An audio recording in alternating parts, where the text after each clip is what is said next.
Bienvenue sur DMG TV, les histoires mystiques. Si tu es nouveau sur la chaîne, n'oublie pas de t'abonner, de laisser un commentaire, de liker et de partager. Tu veux raconter une histoire? Il y a un numéro à l'écran sur le plus 237 655 81 90 17. Envoie ton histoire et on va jouer sur YouTube, Facebook et TikTok. On poste 6 histoires tous les jours sur YouTube, la chaîne c'est DMG TV. Ce qu'on fait c'est pour sensibiliser, donc s'il vous plaît, toujours laissez un like, commenter, partager. Même si tu n'as rien à dire en commentaire, tu peux quand même dire merci pour l'histoire. Et si tu veux t'adresser à quelqu'un en particulier, tu peux dire peut-être histoire 1, voilà ce qu'il faut faire.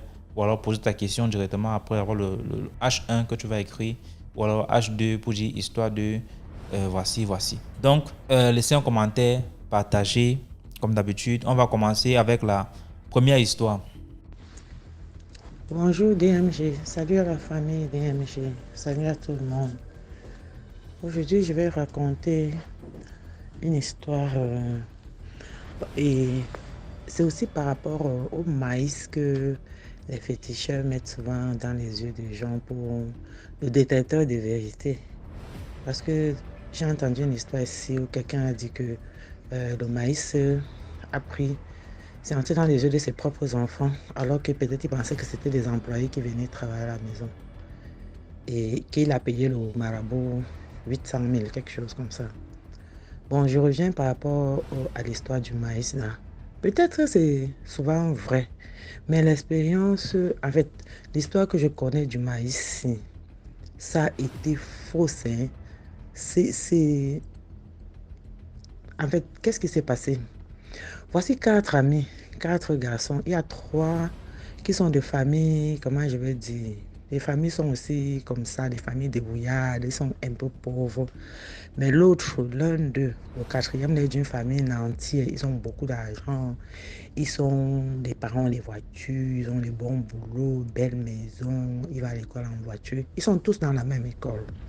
Donc, ce sont les 4 garçons là sont amis. Ce qui fait que celui dont les parents sont nantis là, c'est lui qui reçoit beaucoup plus des 3 autres. Les 3 autres garçons viennent beaucoup plus chez lui rendre visite. Et ils ont l'habitude de sortir ensemble. Ils vont se balader, ils vont faire des choses, des garçons, je ne sais pas, là où ils vont souvent. Bref, ils sont amis, les 4. Et voici un jour, les 3 amis se retrouvent chez leur ami dont les parents ont l'argent. Ils sont venus chez lui, ils sont allés dans sa chambre, dans la chambre de leur ami, ils ont causé, comme d'habitude, ils ont causé. Après, ils se sont séparés, ils sont partis, ils sont sortis encore ensemble. Ils sont allés peut-être jouer au foot ou bien aller, je ne sais où, ils sont allés se balader ensemble. Et après la balade, chacun est rentré chez soi. Donc le gars, dont les parents ont beaucoup d'argent, lui, il est rentré chez lui. Maintenant, il voulait revoir son argent parce qu'il avait l'argent, il avait mis ça sur sa table. Il avait juste soulevé un journal comme ça, il a mis l'argent sous le journal, 5 billets de 10 000 francs. Donc ça se passe dans les années 80. Dans les années 80, 50 000, c'était quand même beaucoup d'argent. Donc ces 5 billets de 10 000 francs ont disparu. Il n'a plus vu ces 5 billets de 10 000 francs. Il rappelle ses amis le lendemain. Il dit à ses amis que on est amis, vraiment, je ne sais pas pourquoi vous faites ça. On a l'habitude d'être ensemble. Mon argent a disparu. Donnez-moi mon argent. Tous les 3 garçons, tous les 3 amis là disaient que non, nous on n'a pas pris. Chacun dit que ce n'est pas moi, ce n'est pas moi. Il était tellement furieux contre ses amis. Il a donc dit qu'il ne va pas laisser l'affaire là se passer et qu'il connaît un féticheur. L'histoire se passe à Yaoundé. Bon, je ne vais pas donner le quartier. Il connaît un féticheur. Ils vont donc là chez le féticheur qui n'est pas loin de leur maison, de la maison de l'ami qui a perdu l'argent. Donc c'est lui qui amène ses amis chez le féticheur. Le féticheur dit alors qu'il va faire le maïs. Il a fait le maïs aux 3 amis. Le premier, rien ne s'est passé. Deuxième, rien ne s'est passé. Troisième, c'est resté dans l'œil. Il paraît que c'est très douloureux. Là, le gars a pleuré à chaudes larmes. Le marabout dit que c'est toi qui as pris l'argent. Il dit non. Il pleure. Son ami dit que mais il faut avouer, non, si c'est toi. Tout le monde dit si c'est toi, tu avoues. Et le maïs sort. Le gars a dit, je préfère mourir que le maïs me tue parce que je ne peux pas avouer quelque chose que je ne connais pas. Le gars a refusé. Le marabout a eu peur parce que c'était les adolescents, hein, c'était les gars de moins de 20 ans. 4 petits gars de moins de 20 ans. Il a eu peur que si l'affaire s'aggrave, peut-être les parents peuvent s'en prendre à lui. C'est comme ça que le marabout a enlevé ça. Le gars a pleuré, même après que le marabout ait enlevé ça, le gars pleurait. Maintenant, sur le chemin de retour, celui qui les accusait d'avoir volé, qui l'accusait d'avoir volé l'argent, en fait, celui qui les a amenés chez le marabout dit, oh, on est ensemble comme ça, alors que tu n'es pas sérieux, c'est toi qui as pris mon argent. Le gars dit, ah bon, donc tu penses que je peux prendre ton argent, je te jure que je n'ai pas pris l'argent. Son ami dit que jamais. Même les deux autres amis là étaient un peu, ils soupçonnaient déjà l'autre que peut-être, mais il n'était pas très sûr. Mais celui qui avait perdu l'argent était sûr que c'est l'autre qui a pris son argent, celui qui a eu le problème de maïs à l'œil. Maintenant, ils se sont séparés, chacun est rentré chez soi. Et maintenant, cette histoire-là a détruit leur amitié. Ils ne marchaient plus ensemble, chacun est resté dans son coin. Hein. Ils sont restés séparés. Maintenant, un jour, celui qui a perdu l'argent là, part fouiller dans ses affaires, il trouve son argent, il trouve ses 50 000. Maintenant, c'est à ce moment qu'il se rappelle que ce jour-là, parce que ses amis devaient venir, son argent était sous le journal, sur sa table. Il a enlevé ça par précaution. Il s'est dit, comme mes amis viennent là, il faut que je change un peu la position de l'argent. Donc, il a changé et il a complètement oublié. Il a retrouvé son argent. Il a rappelé son ami pour demander pardon à son ami. Son ami a refusé systématiquement le pardon. Et les parents n'étaient pas au courant de ce qui s'est passé. Hein. Les parents n'étaient pas au courant. Donc, ça se passait seulement comme ça entre eux. L'ami a dit que non, tu n'as pas cru en moi. Moi, je t'ai dit, moi, je ne peux pas te voler. Je suis digne et tout. Et je n'étais jamais volé un article. Ce n'est pas chez toi un jour comme ça, je peux venir prendre l'argent. Donc, les amitiés, là, les 4, là, ils ne marchaient plus ensemble. Et ils sont toujours dans la même ville. Ils sont tous à Yaoundé. Ils sont là, les papas avaient des enfants. Et les autres se disent bonjour. Hein. Les 3 autres se disent bonjour. Mais celui-ci que on a accusé d'avoir volé l'argent, celui qui l'avait accusé d'avoir volé l'argent et lui, son ennemi. C'est-à-dire que l'autre, celui qu'on avait accusé là, il n'aime plus son ami là. Il est déjà un papa avec des grands enfants. Il ne veut même plus voir son ami là. Il ne veut plus le voir. Il se rencontre dans les mariages, dans les fêtes. Pourtant, avec les 2 autres, ça passe. Mais avec celui-ci, le courant est vraiment, les relations se sont détruites comme ça. Pour vous dire que vraiment, c'est parfois les affaires de maïs, ce n'est pas toujours, je sais pas, c'est pas toujours vrai. Hein. Moi, je ne sais pas. Le maïs, j'ai encore une autre histoire de maïs comme ça, mais je vais raconter ça plus tard. Moi, je suis un peu sceptique là-dessus. Je ne crois pas trop à ces histoires de maïs là. Ok, c'était un peu ça mon histoire. Donc, si ce, portez-vous bien. Merci d'avoir écouté. Au revoir. Merci beaucoup pour l'histoire. Maintenant, on passe à la deuxième histoire. DMG, bonjour ou bonsoir. J'écoute toujours les histoires horrifiantes que tes abonnés racontent. Et j'ai longtemps hésité. Et je m'en vais vous raconter une histoire. Et cette histoire, c'est la mienne. Je l'ai vécue en direct.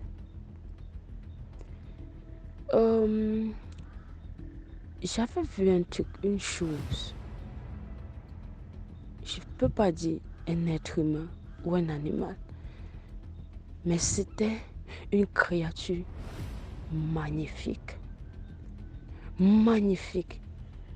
Une femme belle. Très belle. Je l'avais vue de loin, mais elle était si belle. Elle brillait comme le soleil. Assis au bord, je ne sais pas, sur une pierre. En tout cas, elle était assise exactement sur la pompe. Je veux dire, c'est un fourrage.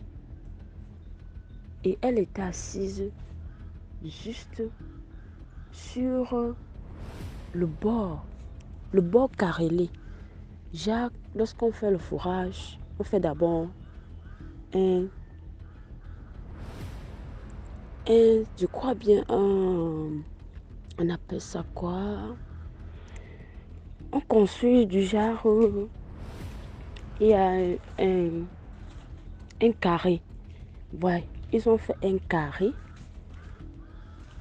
et ils ont mis les carreaux, les carreaux de telle sorte que quand les enfants jouaient là-bas mal, ils glissaient. Ils glissaient sur les carreaux. Oui, c'était les carreaux qu'on avait mis. Cette dame-là était assise sur les carreaux.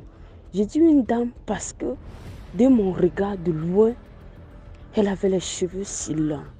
Elle avait les cheveux si longs. Tels ses cheveux pouvaient toucher le sol.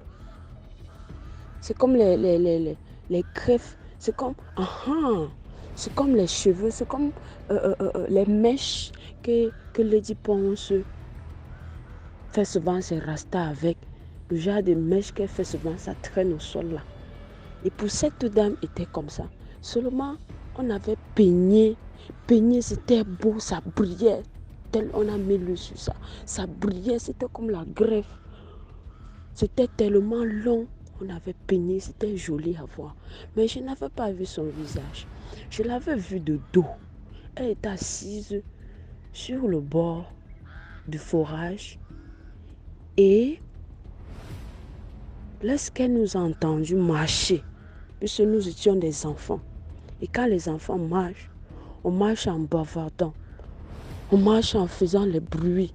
Chacun raconte les histoires de sa maman, comment le fesser, ou bien comment le gronder, comment le punir et tout et tout. On marchait, on faisait les bruits avec nos pieds.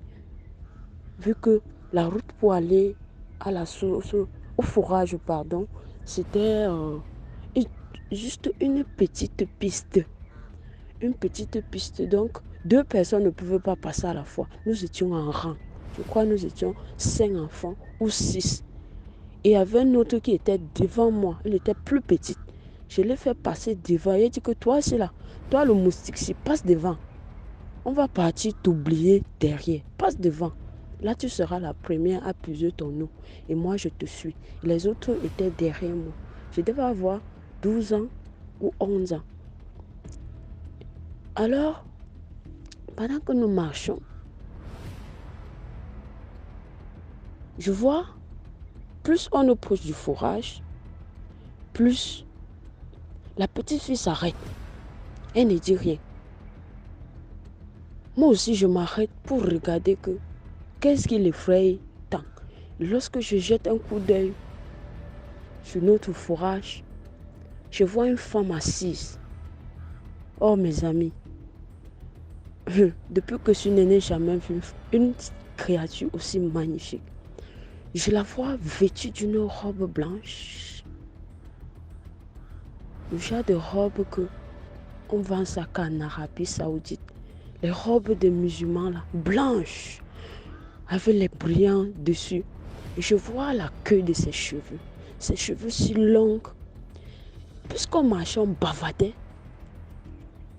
La première s'est arrêtée, moi aussi je me suis arrêtée. Les autres maintenant se sont arrêtées. Elles ont aussi arrêté de bavarder.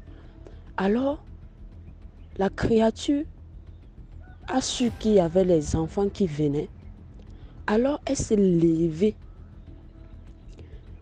Pas avec la rapidité, hein. Elle s'est levée, s'est tenue. Je ne sais pas si elle avait les pieds ou elle n'avait pas les pieds. J'ai juste vu quelque chose comme si elle planait dans l'air, se relever. Elle n'a pas tourné son visage. Mais je crois que son visage n'avait pas les yeux. Son visage était tout rempli en fait. Pas de trou d'orbite pour les yeux, pas de bouche. Bref, j'avais juste vu un côté du visage. Étant donné qu'elle s'est relevée et puis elle a disparu. On ne sait pas à quel moment elle est partie chez elle. On ne sait pas si elle a pris à gauche, si elle a pris à droite. Mais laissez-moi vous dire que cette dame, je dis une dame parce qu'elle avait la robe et elle avait les longs cheveux. Et je sais que les personnes qui ont les longs cheveux, c'est les femmes. Donc je dis une femme. Elle n'était pas grasse, elle n'était pas mince. Elle était juste belle. Comme ça. Bref, moi, je n'ai jamais raconté ça à quelqu'un, même pas à ma mère. Chaque fois que je voulais raconter, ma bouche se fermait seule. Chaque fois que je voulais raconter, ma bouche se fermait seule. Et ça, c'est la toute première fois que je raconte cette histoire. Bref, nous les enfants, nous sommes rentrés. Nous nous sommes rapprochés de plus en plus. Lorsqu'elle a disparu, on avait peur. Et comme c'était le forage, il fallait pomper. Il fallait pomper en sautant sur, je ne sais pas comment on appelle ça, mais c'était un truc. Il y avait une manche qu'il fallait pomper. Ça faisait coutou, coutou, coutou, coutou. On pompait avec une rapidité que, je ne sais pas, on avait tellement peur, on tremblait. Lorsqu'on est arrivé à la maison, en route même, on ne parlait même plus entre nous. Tellement on avait peur, on se disait rien. C'est le lendemain à l'école qu'on a fait les commentaires sur ça. Qu'on a vu quelque chose. Une chose, un truc. Et nos amis ont dit qu'il ne faut pas dire ça aux parents. Si vous en parlez aux parents, on va vous massacrer. Parce que moi, ce jour, ma maman me demande d'aller puiser l'eau. Puisque j'avais à puiser l'eau, j'étais moi fâchée. Que je puise l'eau, je mets dans les trucs à la maison. Le canari, la bassine, les bidons. Maman me demande d'aller encore puiser l'eau. C'est l'eau de quoi? J'étais fâchée. Je porte le seau. Je ne vais pas à l'eau directement. Je ne vais pas à l'eau directement. Je pars chez mes amis. Parce que je suis en train de chercher celle qui a aussi besoin d'aller puiser l'eau. Alors, on marche maison par maison. On collecte quoi? On cherche la compagnie. Puisque je peux pas aller à l'eau seule. Il est 11h, peut-être 11h30. Je pars chez celle-ci. Elle dit, ok, attends-moi donc je tourne. Je vide mon seau. Ou bien je vide mon bidon. On part chez les autres. C'est comme ça qu'on se regroupait. Nous étions entre 5 ou 6. Et sur le chemin, on avait formé une ligne. Puisque la route est très petite, on avait formé une ligne. 2 personnes ne peuvent pas marcher. Donc du coup, c'est que nous, les premiers qui étions devant avons vu. Ceux qui étaient derrière n'ont pas vu. Donc nous étions 3 à raconter la chose. Les autres étaient étonnés. Mais ils savaient que c'est vrai, ça existe. Cette femme-là, ou c'est un homme, existe. Parce que quoi? Dans le village, excusez les amis, je suis au Cameroun et ça s'est déroulé au nord, dans la Damawa, dans un village là-bas, de la Damawa. À Mayo Baléo, on arrive à Mayo Baléo. On entre encore et encore, jusqu'on arrive à Salassa. Le village là s'appelle Salassa. Donc là-bas, le chef du village, le chef du quartier, les vieux du village avaient déjà interdit aux enfants d'aller à l'eau à 12h et à 13h. Alors, dans nos têtes, c'est que on a dit qu'il ne faut pas aller à l'eau à 12h et à 13h. Ça veut dire que c'est au marigot qu'il ne faut pas aller dans les heures là. Pourtant, où nous sommes allés, c'est le forage, c'est où on puise l'eau à boire. Le forage était un don des ONG, puisque dans les villages, il n'y avait pas les puits. Il y a tellement la sécheresse au point où même l'eau du marigot disparaît. Ça sèche complètement. Pour avoir l'eau à la maison, il faut sortir à 4 heures pour aller chercher l'eau au marigot. Parce que si tu sors à 8h, 9h, les gens ont déjà puisé l'eau, l'eau est finie complètement. Donc ce jour, à 11h, maman me demande d'aller, 11h30, maman me demande d'aller puiser l'eau. Le forage a été creusé loin du village. Parce que quoi? Les Chinois ont fait l'étude du sol. Et l'eau ne pouvait pas sortir en plein temps, en toute saison, au milieu du village. L'eau devait sortir ailleurs, là où ça ne va pas tarir. Donc là où le forage va couler à tout moment. Voilà donc, et c'est l'eau là qu'on buvait. Maman me demande d'aller puiser l'eau. L'eau que j'ai puisée, c'est l'eau de du marigot que j'ai puisé le matin. Et maintenant, quand elle dit va puiser l'eau, c'est l'eau à boire qu'elle me demande d'aller puiser. Et je peux pas aller derrière le village seul puiser l'eau. Bon, bref, je pouvais toujours, mais bon, comme c'est les enfants. Et voilà, donc, nous sommes arrivés, on a vu ce qu'on devait voir. Alors, lorsque j'écoute vos histoires, je me rends compte que les choses qu'on voit dans la nuit ou dans les rêves, réellement dit, ça existe. Étant donné que depuis que j'ai vu cette chose-là, la petite fille dont je vous parle, la même année, elle a commencé à faire les crises. Elle faisait les crises telles que oh yo maman, la voilà maman, la voilà. Bon, les grands marabouts de ce village-là l'ont soigné. Mais ma part, ça ne se manifestait pas. Mais je veux vous dire, dès lors, depuis l'année-là jusqu'à aujourd'hui, quand je fais les rêves, ça se réalise toujours. Donc, quand je fais un rêve, si ça concerne la mort, quelqu'un va mourir. Si ça concerne une naissance, il y aura une naissance. Si ça concerne un examen, la personne va... Mais mes rêves sont le contraire de ce qui va se passer. Si c'est un nouveau-né que je vois, je sais que c'est le contraire. Si c'est une naissance, sinon c'est la mort. Si c'est la mort, sinon c'est une naissance.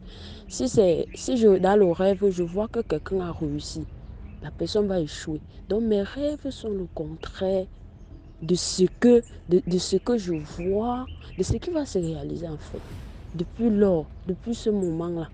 Puisque moi, ils étaient les musulmans, moi j'étais chrétienne dans ce village-là. Et du coup, on n'a pas pensé qu'il fallait que les mêmes traitements qu'on a fait à la petite fille là, on devait aussi me faire ça, vu que je ne manifestais pas.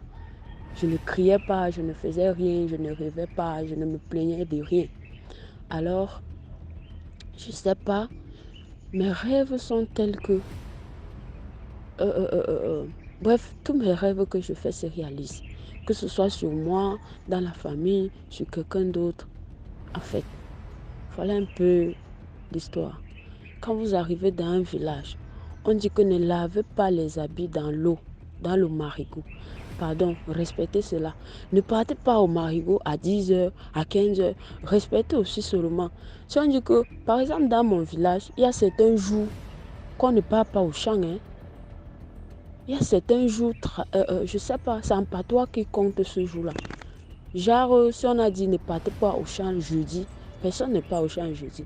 Si on dit ne partez pas lundi, ne partez pas. Parce que si tu dis que je vais aller voir ce qui se passe, en réalité, tu vas voir. Donc, chaque village a ses lois, chaque village a ses principes. Donc, du coup, moi, je respecte, parce que la nature a un pouvoir que nous, les humains, nous ne respectons pas. Sur ce, je vous laisse et à la prochaine. Merci beaucoup pour l'histoire. Maintenant, on passe à la troisième histoire. Bonsoir DMG. Je viens d'écouter l'histoire 4 de l'abonné de Pointe-Noire et ça m'a directement fait penser à l'histoire qui s'était passée dans ma famille d'une tata. J'étais une adolescente à l'époque, mais c'est ma mère qui m'a bien raconté l'histoire dans les détails pour que je comprenne ce qui se passe en fait. Bon, je vais passer certains détails pour raccourcir déjà l'histoire et pour empêcher que l'histoire se fasse reconnaître en fait. Donc, qu'est-ce qui s'est passé? La tata, elle était avec son chéri depuis. Le chéri avait quand même les moyens qui pouvaient lui permettre d'épouser sa femme, mais il ne l'épousait pas. Ils avaient déjà 3 enfants par là. Et maintenant, sa coépouse et sa bestie, qui était elle déjà mariée, son mari était aussi, on va dire, ami avec le mari de ma tata là. C'était des cousins en fait. Déjà des cousins qui s'entendent bien et puis les femmes aussi qui s'entendent bien. Elle dit, ah, tu vois comment mon mari, mais ton mari a tout, mais pourquoi il ne t'épouse pas et tout, depuis machin truc. C'est là où la dame dit, ah, moi j'attends seulement, non. Elle dit, tu attends quoi? Tu m'attends jusqu'à quand? Tu lui as fait les enfants et tout. Là, je vais t'amener quelque part. Je crois que tout ce que son frère fait et tout, je pense que c'est parce qu'il m'aime trop. C'est parce que je force un peu. Il faut forcer. Tout le monde est marié dans la réunion et tout. Toi, tu n'es pas marié. Ce n'est même pas les moyens qui manquent à ton chéri et tout. Je vais t'amener quelque part. C'est comme ça que la dame amène la tata en question quelque part, non? Apparemment, la condition, c'était que elle devait mettre le morceau de viande dans son minou, comme la dame a dit en fait. Elle devait mettre le morceau de viande dans le minou et préparer au tonton. C'est donc comme ça que je ne sais pas si, parce que les soeurs du tonton en question, elles aussi, elles ne dorment pas. C'est du genre, elles entrent aussi, comme on dit communément là au quartier, genre, elles entrent, du coup, voilà. Peut-être elles avaient aussi protégé leur frère que, ah, c'est notre seule source, on ne peut pas s'amuser à le regard et tout. C'est donc comme ça qu'elle a bien préparé, elle a bien fait dormir la viande, je crois, 3 jours dans le minou et tout. Et puis, elle a sorti le morceau de viande pour cuisiner. Maintenant, comme le gars lui-même, il était préparé par ses soeurs parce que c'était lui le porteur de la famille. On pouvait pas, on savait que non, on ne sait jamais avec les femmes d'aujourd'hui.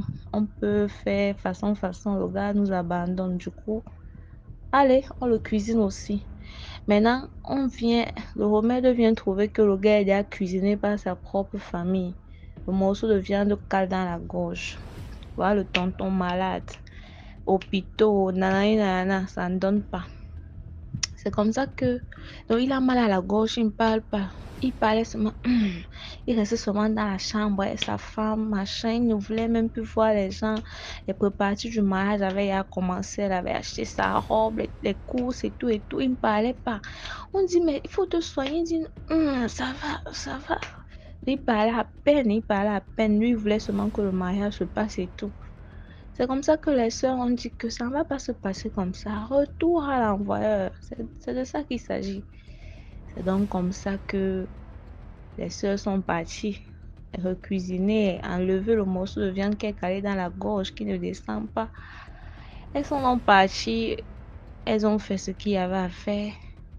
Dès que le tonton commençait à se sentir bien, enfin, les premiers grands pas de la maladie, c'est-à-dire il allait déjà beaucoup mieux, la voix qui sortait déjà de mieux en mieux.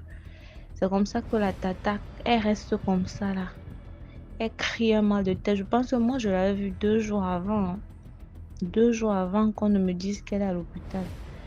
La tata, on dit j'ai mal à la tête, j'ai mal à la tête. What's going on there? C'est comme ça qu'on l'amène à l'hôpital. Maux de tête, maux de tête. Elle aussi, elle a mal à la gorge. Elle ne parle plus. Elle ne parle plus. Papa. Là, voilà qui est décédée. Une genre comme ça, là. Sa robe de mariage, là, on l'a enterrée avec. Puisqu'elle avait déjà fait ses préparatifs de mariage. Vous savez ça qu'on l'a enterrée, la pauvre. Et puis, la vie de son mari n'a plus jamais été la même. Il s'en sortait quand même un peu. Ça l'a traumatisé puisqu'il a su comment sa bien-aimée est partie. Mais je l'aimais déjà. Pourquoi elle avait besoin de faire ça? Ça l'a traumatisé. Il a dit qu'il ne se remarie plus. Il a dû s'occuper de ses enfants et tout. Oh, l'histoire là, vraiment. Merci beaucoup pour l'histoire. Maintenant, on passe à la 4e histoire. Bonsoir DMG. Bonsoir DMG. Je suis une Camerounaise. Je voudrais raconter, en fait j'ai plusieurs histoires à raconter, mais pour aujourd'hui je vais raconter qu'une seule histoire. L'histoire est la suivante. L'histoire concerne mon fils quand il avait 2 ans. Avant de commencer, je tiens à rappeler que j'ai grandi dans une famille qui n'était pas vraiment ma famille de sang. Je l'ai bien appris. Je l'ai appris des années plus tard. Donc, l'histoire est la suivante, comme je le disais. J'avais décidé d'aller dans ma famille adoptive question de faire 2 semaines pour connaître un peu vraiment les gens de ma famille et tout. J'y suis restée pendant 1 semaine, tout allait bien, j'étais chez mon papa. Maintenant, j'ai pris une décision de circoncier mon fils. J'ai pris la décision de le circoncier là-bas. Bon, c'est comme ça que je pars en ville pour le circoncier. Et avant de le circoncier, j'ai aussi ma grand-mère qui vivait dans cette même ville, dans la ville où mon papa résidait. Mais elle vivait dans un autre quartier. Et dans le quartier dans lequel mon papa vivait, il n'y avait pas de centre de santé. C'est comme ça que je décide d'aller le circoncier en ville, près de la grand-mère. Bon, on s'était déjà arrangé. Ma grand-mère devait venir me chercher chez son fils, qui est mon papa. Elle devait venir pour qu'on y aille. Le matin, je me suis vite réveillée, je me suis avancée jusqu'à je suis arrivée à l'hôpital. Elle n'était pas... En fait, je suis arrivée sans elle. On a commencé, l'infirmière a commencé à le circoncier. Ma grand-mère est venue maintenant par derrière. Quand on avait presque fini, parce que elle arrivait à la maison chez son fils, on lui a dit que j'étais à partir. Et comme elle savait où je partais, elle m'a rejoint. Bon, maintenant, comme ma grand-mère, elle me prenait tellement bien, sa façon d'être, je l'appréciais. Bon, j'ai dit que bon, pourquoi pas ne pas d'abord rester dans son quartier. Et puis, le moment venu, je vais rentrer chez mon papa, vu que c'était à côté, c'était à 100 francs de là. Bon, c'est comme ça que je décide de rester avec elle. Tout se passait bien. On m'avait remis le bout de chair du zizi de l'enfant et les compresses imbibées de sang, on m'a remis. J'ai pris cela, j'ai posé sur la table au salon. En fait, j'ai oublié. Pendant, je crois, 2 à 3 jours, c'était posé là. Tout allait bien. L'enfant pleurait quand il voulait pisser. Pleurait et tout. Mais tout allait bien. C'est comme ça quand je me rappelle que, j'ai laissé quelque chose sur la table. J'ai donc pris cela, j'ai dit à la grand-mère que tiens grand-mère, il faut aller enterrer. Moi, connaissant pas que ce dernier était vraiment compliqué, j'ai pris, je lui ai donné. Je vous assure DMJ,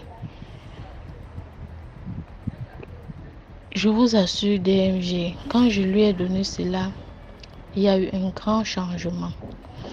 L'enfant a commencé à déranger dans la nuit. À partir de 22h, l'enfant pleure, il pleure. Dès que 5h du matin arrive, il se calme.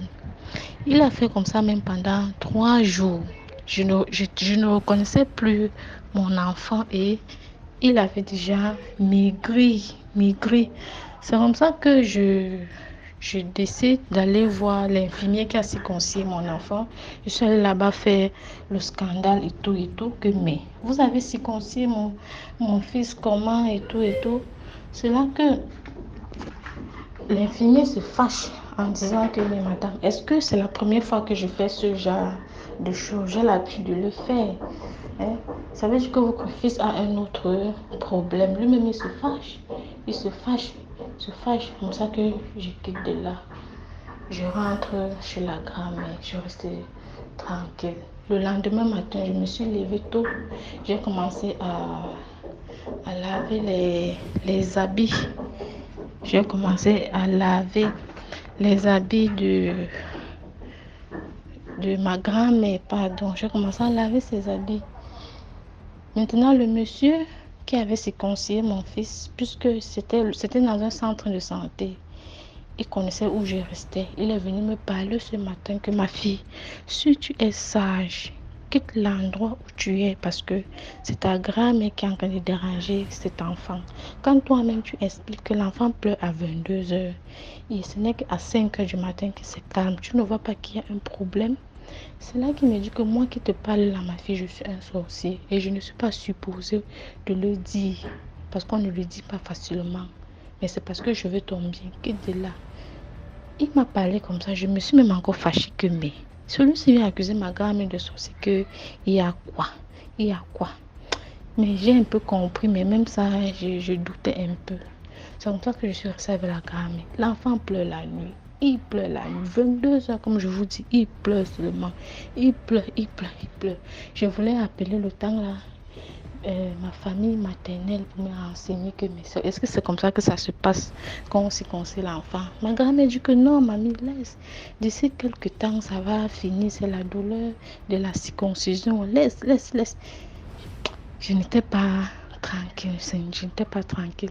J'ai pu avoir une cousine au téléphone qui a fait beaucoup d'enfants. J'ai expliqué, elle me dit que non, ça ne fait pas comme ça fait juste mal quand l'enfant veut uriner, mais après il se calme. Mais façon que toi tu racontes, ça veut dire qu'il y a un souci. C'est comme ça que je suis restée sur un coup de tête. J'ai dit à ma grand-mère qu'il faut que je rentre chez le papa. J'ai pris la moto, je suis rentrée avec mon fils. Je suis arrivée cette nuit-là, là-bas. L'enfant a pleuré. J'ai porté l'enfant, aller dans la chambre de mon papa, parler à mon papa que moi je suis venue, je me suis rapprochée de vous parce que j'ai su que vous êtes de mon sang. Mais regarde ce qui se passe, moi je ne connais pas. Mon papa aussi lui-même, il était dépassé. Je ne faisais que parler, que je ne connais. Et entre-temps, l'enfant ne faisait que pleurer. L'enfant pleure, il fait il pleure, il tire ses mains, il tire les pieds, il pleure, il fait les mains. Donc, il fait les mains, il dit qu'il a mal, il dit qu'il a mal aux pieds, il a mal aux mains. Il se tord, il pleure. Dès que 5 arrive, il se calme.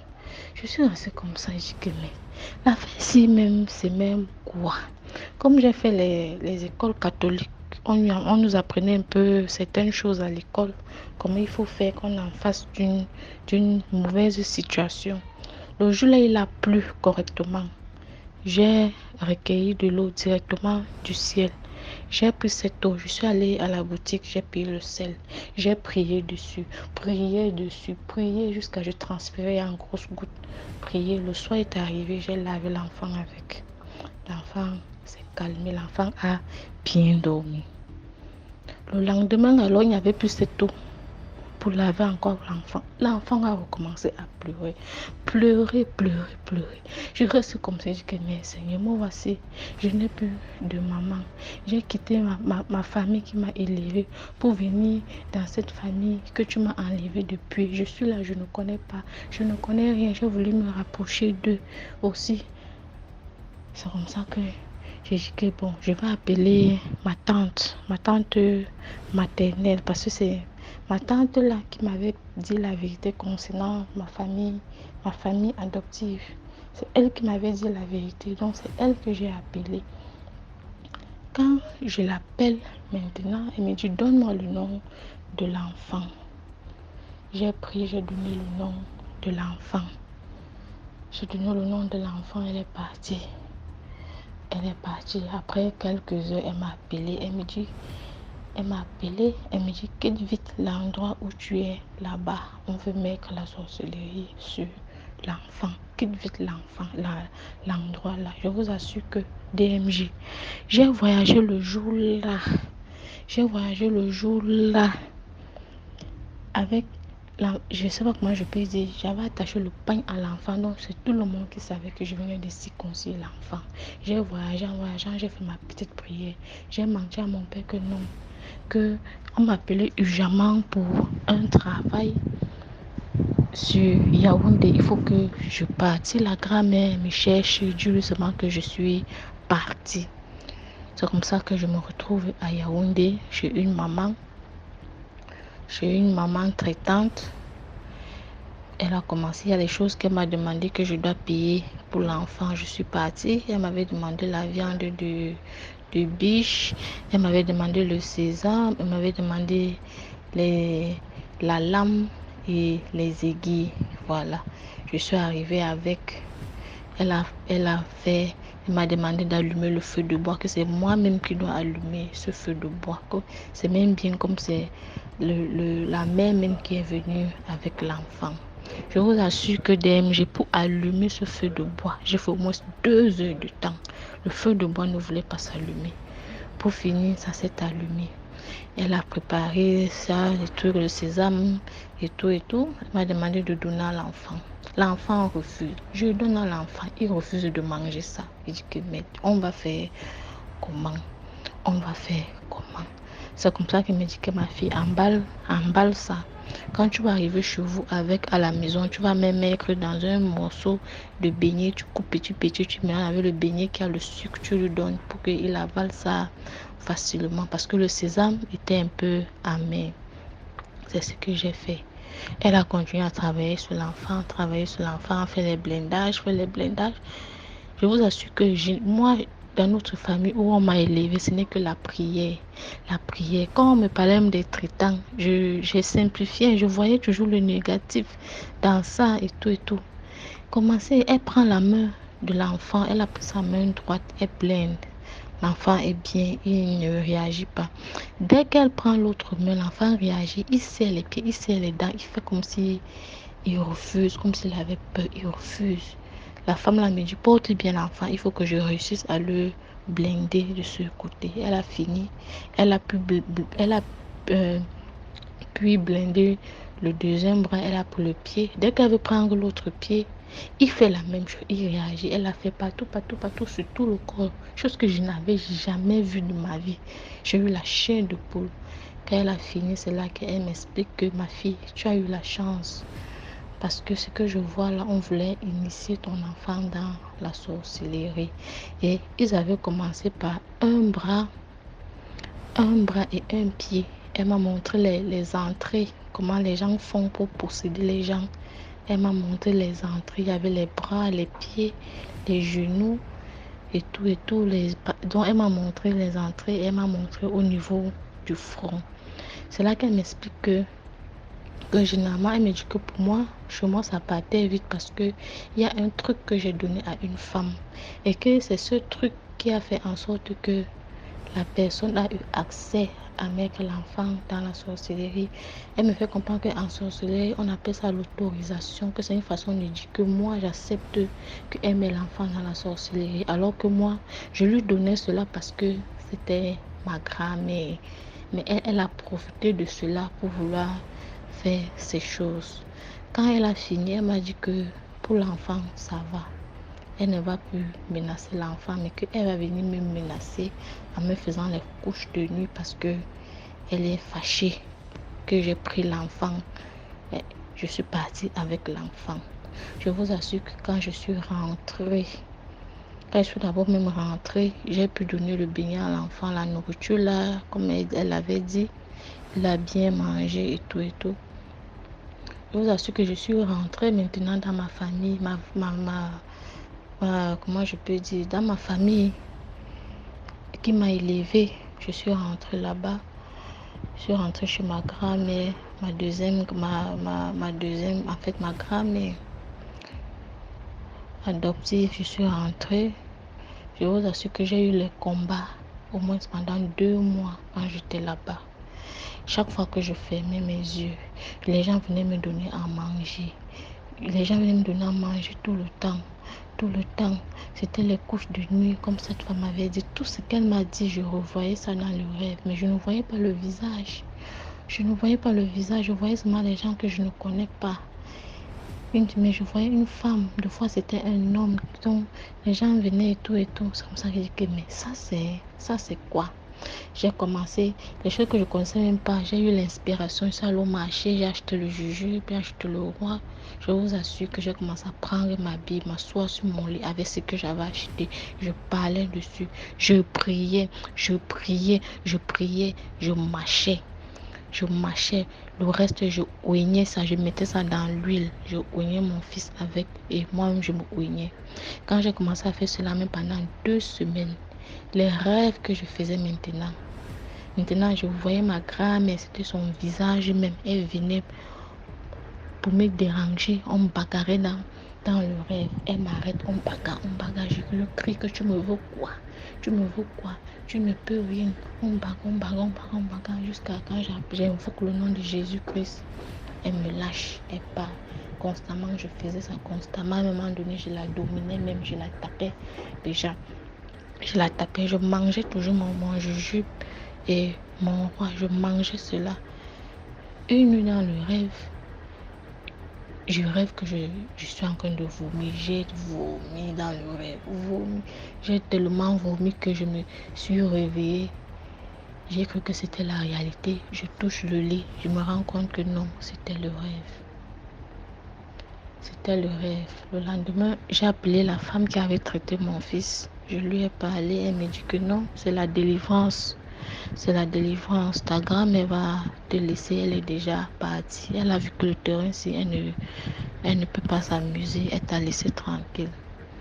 C'est comme ça que j'ai remercié Dieu. Je suis restée. J'étais contente.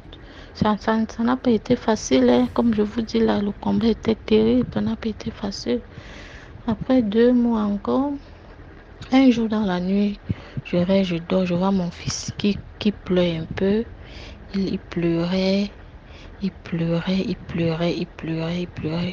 Je l'ai pris, je suis partie avec lui chez la grand-mère, on a un peu prié, on lui a donné un médicament et puis il s'est calmé. Quand j'ai vu cette scène, j'ai eu peur que, peut-être c'est cette fameuse grand-mère sorcière qui revient encore pour nous déranger. Le lendemain, j'ai encore appelé cette femme, elle me dit que non, il y a un deuil qui se prépare dans votre famille et que l'enfant a vu cela. Et puis c'est pour ça qu'il a un peu pleuré. Mais sinon, il n'y a rien. C'est là que je dis que mais il n'y a rien. Mon fils, lui, il voit les choses où c'est comment. Il me dit que non, les enfants, quand ils sont tout petits, ils ont la capacité de voir ce que nous, on n'arrive pas à voir. Mais avec un certain âge, ça part qu'il n'y a rien. DMG. Je vous assure que ça n'a même pas fait 2 semaines. Je vois ma grand-mère qui est en train de pleurer là-bas avec ses filles, qu'elle a une de ses cousines au village qui est décédée. Donc c'est comme ça que jusqu'aujourd'hui, l'enfant n'a pu jamais manifester quoi que ce soit, rien. Il dort bien à l'école, il est très intelligent. Donc c'était pour dire que vraiment, mes soeurs, quand vous voulez partir quelque part et surtout que vous avez l'enfant, réfléchissez 2 fois. Même dans les familles, ne vous aventuriez pas n'importe comment. N'importe comment. Vraiment, si vous pouvez, vous priez sincèrement avant d'y aller. Mais moi, je conseille que vraiment, l'enfant ne doit pas aller n'importe où. L'enfant doit rester avec son père ou sa mère. Moi, c'est la leçon que j'ai eu à tirer. Et surtout même de mon histoire parce que Dieu m'a enlevé dans une famille où il y avait la sorcellerie. Pour me placer dans une famille où les gens sont bien. Moi-même, j'ai porté mes pieds pour aller me livrer. Ça m'a donné une très grande leçon. Donc, je tenais à vous raconter cette histoire. J'en ai plusieurs avec le temps. Je vais raconter d'autres. Merci beaucoup. Merci beaucoup pour l'histoire. Maintenant, on passe à la 5e histoire. Bonsoir DMG, bonsoir les DMGN et DMGN. J'espère que vous allez bien. Alors moi, je suis une DMGN depuis le Gabon, à Libreville. Alors mon histoire est très courte. C'est une histoire qui a vraiment fait la une des journaux dans les années 2005-2006 par là. Alors c'était une jeune fille qui aimait la vie de rêve, la vie de luxe. Elle est tombée sur un homme qui était assez aisé. Il s'occupait bien d'elle. Vraiment, elle était à l'aise et les parents étaient fiers d'elle parce qu'elle faisait un peu la fierté de la famille. Elle faisait des envieuses. Donc, un jour, elle découvre qu'elle est enceinte. C'est la joie totale parce que déjà, il s'occupe d'elle et avec un enfant, il va donner double. Les parents sont contents, tout le monde est heureux. Le monsieur également est très heureux. Et ce que la jeune fille remarquait, c'est que la grossesse évoluait très vite. Elle a accouché même avant 9 mois. Elle a accouché avant 9 mois, mais à l'hôpital, ils avaient dit qu'elle était déjà à terme. Elle a accouché d'un beau petit garçon. Le monsieur a fait une grande fête, il était content, vraiment, il a fait une fête énorme. C'était plus qu'un mariage. Donc elle était là, elle remarquait que le bébé pleurait beaucoup la nuit. À partir de 2h à 5h, le bébé pleurait. Chose qu'elle n'a pas trouvé bizarre parce que moi-même je suis maman, nous sommes des mamans. Il y a des mamans qui savent qu'il y a des bébés qui embêtent beaucoup la nuit. Donc elle faisait tout pour calmer toujours le bébé. Donc ils avaient le retrait de deuil et elle a demandé au père de l'enfant qu'elle va aller au retrait de deuil de leur grand-mère qu'ils avaient déjà prévu pendant les vacances. Là, le bébé avait déjà 4 mois, il n'a pas trouvé d'inconvénient, il a dit pas de souci. Il lui a remis une somme d'1 million de francs, il a fait des courses, il a même donné 2 millions aux parents pour sa contribution pour le retrait de deuil. Et il a dit à la fille, tu reviens dans 1 mois pile poil avec mon fils. Donc, quand ils sont arrivés au village, dans la nuit qu'ils sont arrivés, le bébé n'a pas dormi, il a passé toute la nuit à pleurer. Vraiment, les gens trouvaient ça étrange. Que c'est comment le bébé, là, toute une nuit au village, il commence à pleurer, qu'est-ce qui se passe?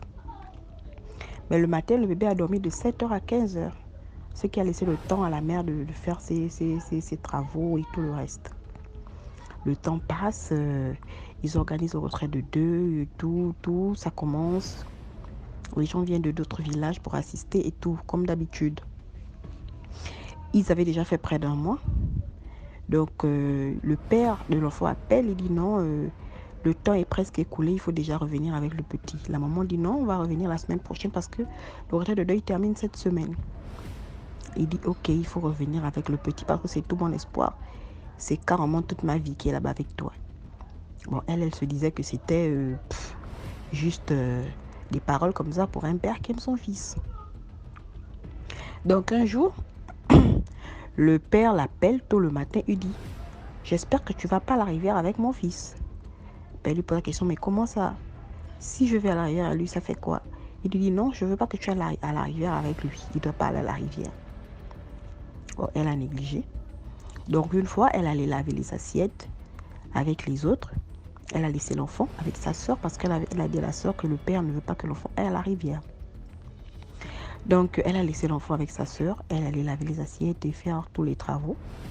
Puisqu'ils avaient terminé le retrait de deuil, ils faisaient déjà les travaux pour ranger, pour voyager. Mais pendant que la sœur était restée, l'enfant pleurait grave. La sœur donnait le biberon, elle faisait tout. L'enfant ne voulait pas. Et elle était vraiment dépassée qu'attend. Malgré tout ce que je lui fais, il ne veut pas. Bon, je vais aller lui donner à sa mère. Elle prend l'enfant. Elle emmène l'enfant à la rivière. Arrivée à la rivière, elle voit la mère en train de travailler. Elle dit à la mère que moi je fais tout. Il ne fait que pleurer et tout. Je ne comprends pas. Donc voilà pourquoi je l'ai emmené. La mère dit mais pourquoi tu l'as emmené à la rivière? Son père ne veut pas qu'il vienne à la rivière et tout. Les autres filles ont dit ah mais pourquoi quoi? C'est le premier enfant qui naît au monde et tout. Ça là, à chaque fois son père et tout. Elle commence à parler oui c'est l'héritier de son père. Donc, elle dépose le bébé. Le bébé continue à pleurer. Et elle remarque que quand le bébé pleure, il regarde la rivière, il commence à se tordre. Donc, le moment où la mère veut se laver les mains pour monter, pour venir prendre l'enfant, elle remarque que l'enfant commence à changer de couleur.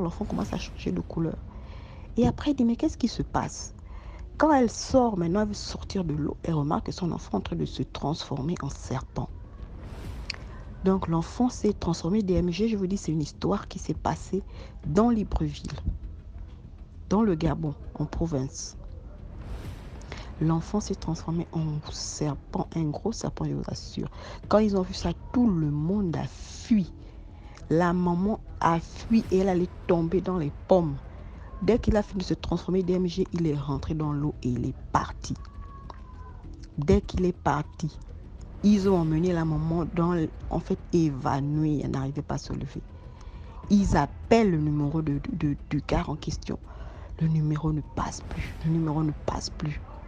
La fille est traumatisée, elle ne comprend pas ce qui se passe. Les parents, c'est vraiment tout le monde est dépassé. C'est quoi ça? Donc pendant tout ce temps, on vivait avec un serpent. Quand ils arrivent à Libreville, la fille va où le gars vivait parce qu'elle allait là-bas, elle restait même là-bas. Elle remarque que non, il y a d'autres personnes dans la maison. Elle demande, je suis venue chercher tel. Ils disent, non, il n'a jamais habité ici. Elle dit, comment ça, moi je veux. On lui dit non, le gars n'a jamais habité ici, on ne le connaît pas. Elle est vraiment dépassée, elle est très dépassée.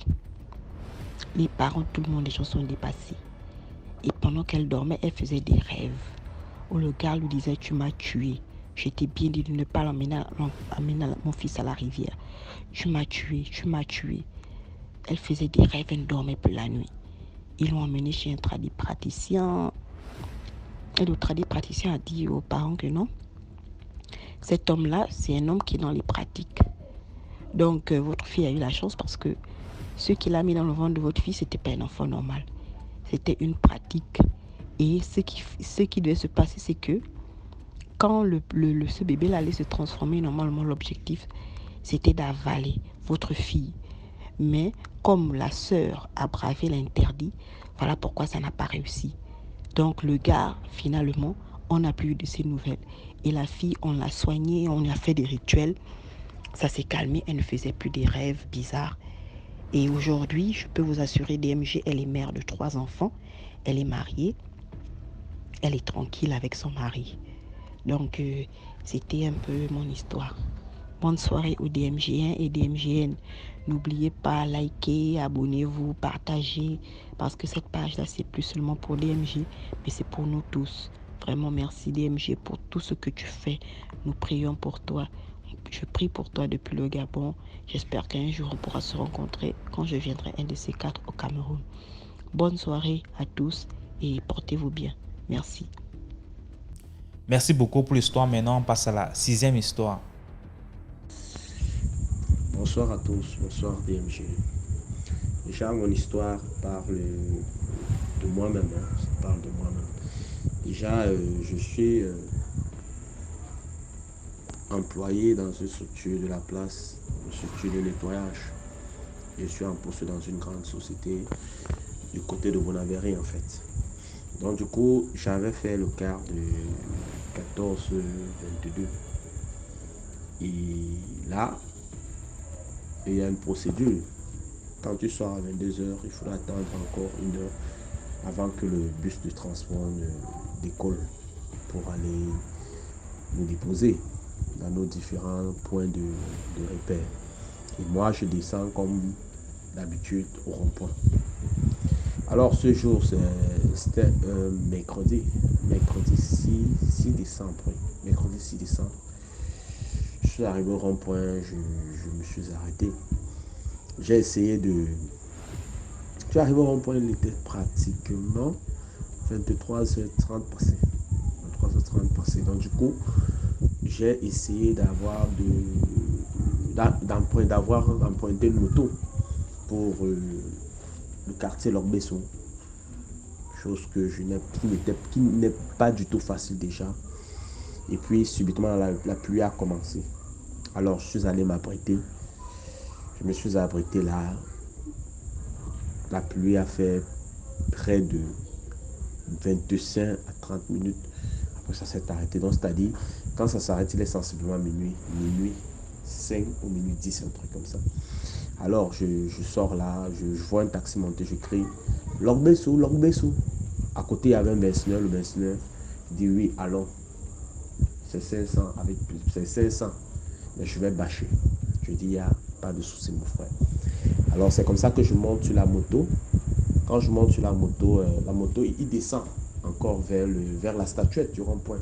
Il arrête plus en bas, histoire de tacler le deuxième client. Alors, pendant que nous sommes là, il est en train de dire, Lorbesso, Lorbesso, Lorbesso. Moi, je suis là, je suis assis derrière la moto, je suis en train de manipuler mon téléphone.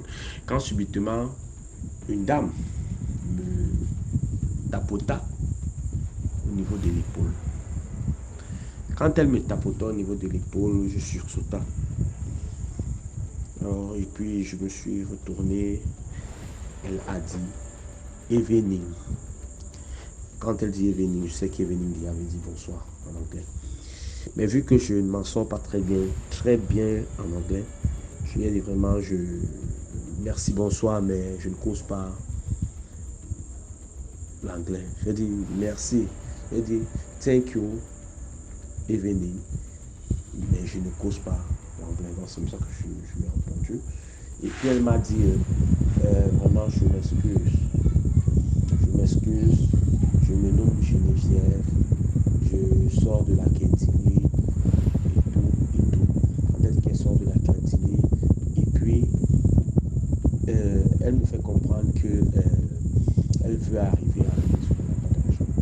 Alors déjà, son accoutrement, je ne me suis pas senti trop menacé à l'instant parce qu'elle avait mis un cache-nez au niveau de sa bouche. Ça couvrait sa bouche et son nez. Elle avait mis des verres médicaux sur les yeux et puis elle cachait constamment ses mains. Ses doigts en fait, ses mains. Elle avait un plastique qui cachait ses mains pendant qu'elle parlait. Et elle me dit, je suis en train, je vais arriver à l'heure de ce monsieur, pas d'argent, s'il te plaît. J'ai besoin d'argent pour arriver à l'heure. Je lui ai fait comprendre que ouais, moi je suis en train de rentrer comme ça, je suis en train de rentrer sur le vaisseau. Et comme elle n'a pas d'argent, je vais payer son transport. Alors qu'elle monte sur la même moto et comme ça, le vaisseau va nous amener ensemble. Maintenant, elle change d'avis, elle dit non, je vais plutôt aux immeubles. Elle change de destination en fait. Je vais plutôt aux immeubles. Voilà. Elle dit que mais où est le souci? Déjà, on peut toujours faire un détour par Bounamou Sadi. On te dépose aux immeubles, on ressort par Vallée, par Kovita. On tombe au rond-point, on fait aussi me déposer. Donc du coup, c'est toujours le même trajet qu'elle monte. Et on continue, on part. Alors c'est comme ça que je descends de la moto et elle monte sur la moto. Quand elle monte sur la moto, je monte, le berceur démarre, nous sommes en train de rouler. Pendant que nous sommes en train de rouler, net au niveau du H-Club, le sable là, la pluie recommence. Quand la pluie recommença comme ça, il fallait s'abriter. Alors le berceur a décidé de s'abriter. On s'est abrité en face H-Club. Quand on s'abrite en face H-Club, elle dit, il faudrait noter que quand elle est montée sur la moto et que je l'ai bâché, déjà rond-point, j'ai fait une prière dans le cœur, j'ai dit, Seigneur Jésus, prends le total contrôle. Je suis en train d'aider. Si c'est simple, c'est bon. Mais si c'est compliqué, ou bien si c'est une histoire qui ne de mysticisme vraiment, que ton feu descende et agisse. Alors, je l'ai bâché, voilà. Quand la pluie a commencé au niveau du H-Club, alors le berceau a décidé de garer pour qu'on s'abrite. Et il a garé en face, on s'est abrité en face, pardon. Pendant que il gare comme ça. Dès qu'il gare, moi je descends de la moto, je vais de l'autre côté. Donc sur le même côté, mais je peux prendre un peu plus de distance. Elle reste avec le besteur de son côté et elle commence à me dire excuse-moi mon frère, tu manges la carotte. Elle avait une grosse carotte à main. Mais tu manges la carotte? Je dis non, je ne consomme pas là, je ne consomme pas déjà à plus de minuit. Et il est une heure moins, je ne peux pas arrêter. Elle me dit j'arrive de retrouver d'où tu es. Elle est en train de. Il y avait un robinet de Covid là dehors. Elle a commencé à laver sa carotte et puis elle s'est approchée de moi. Quand elle s'approche de moi, elle me dit qu'elle veut aller voir quelqu'un vers H-Club. Je fais comprendre que ouais, vu que tu n'as pas d'argent, tu vas faire comment? Je suis déjà, moi mon but ce n'était pas de la remettre l'argent, non, hein. Je ne vais pas la remettre mes 5 francs même à main. Alors pendant que je suis en train de dire que ouais, tu vas faire comment? Elle me dit non, elle revient. Pendant qu'elle me dit elle revient comme ça, elle veut partir, après elle revient vers moi. Toute farouche, me regardant dans les yeux, elle tape son doigt au niveau de son poignet, elle dit le temps. Elle dit cela 3 fois. Après elle me dit au ciel, il y a 2 mondes. Ici sur terre, il y a 2 mondes. Et les anges agissent. Quand elle a parlé comme ça, je l'ai observé, je l'ai regardé dans les yeux. Et pendant qu'elle tapait le doigt sur la poignée, pendant que je la regarde dans les yeux comme ça, mon instinct me demande, mon 6e sens me demande de regarder ses mains, ses doigts. Alors, quand j'ai jeté un coup d'œil au niveau de ses doigts, qu'est-ce que j'ai remarqué? J'ai remarqué qu'elle avait des doigts de genre, vous voyez un peu du genre quand quelqu'un est décédé. Et puis on l'a prise, on l'a mise à la morgue. Vous voyez les doigts des cadavres. Quand un cadavre est sorti de la mort, on fait la mise en biais pour qu'il parte dans son domicile pour la veille funèbre. Elle avait les doigts textuellement comme ça. Quand elle a parlé, une voix m'a dit à l'intérieur que je ne mette plus la pression. Quand elle a fini, par exemple, elle a tourné le dos, elle a traversé. Quand elle a traversé DMG, je ne peux pas te mentir. Je n'aime même plus réfléchir. Je dis au Benjamin, frère, mon ami, demande-moi la moto là, tu pars me déposer à la maison. Et le Benjamin était très froid. Mais quand on est en train de continuer à cheminer ensemble, il me fait comprendre, il a senti que cette femme dégageait une honte, une aura très néfaste. Et il n'a pas voulu parler. Il fait vraiment, c'est Dieu qui vient de m'éloigner de ce genre de situation. Alors, la leçon à tirer de cette histoire DMG, c'est toujours se méfier. Surtout les jours des fêtes. Parce que j'ai remarqué que la plupart de trucs qui se passent, de mauvaises choses qui se passent, ça se passe beaucoup plus en décembre. Et ce décembre aussi sera vraiment très chargé en ondes négatives. De mauvais esprits se baladent. Vraiment, soyez prudents. Ne quittez pas vos domiciles sans confier votre journée à l'Éternel. Ne quittez pas vos domiciles sans vous recouvrir du sang précieux de Jésus-Christ. Donc, s'il vous plaît. Donc, c'était ma part d'histoire ici, DMG. C'était mon vécu. Et j'ai voulu partager cela avec vous. Merci à vous. Merci, DMG. Bonne soirée. Merci beaucoup pour l'histoire. Voilà, c'était tout pour aujourd'hui. J'espère que tu as aimé la vidéo d'aujourd'hui. Sinon, laisse un commentaire, like, partage. Si tu n'es pas encore abonné, abonne-toi. On se prend demain 12h pour une nouvelle vidéo. Ciao.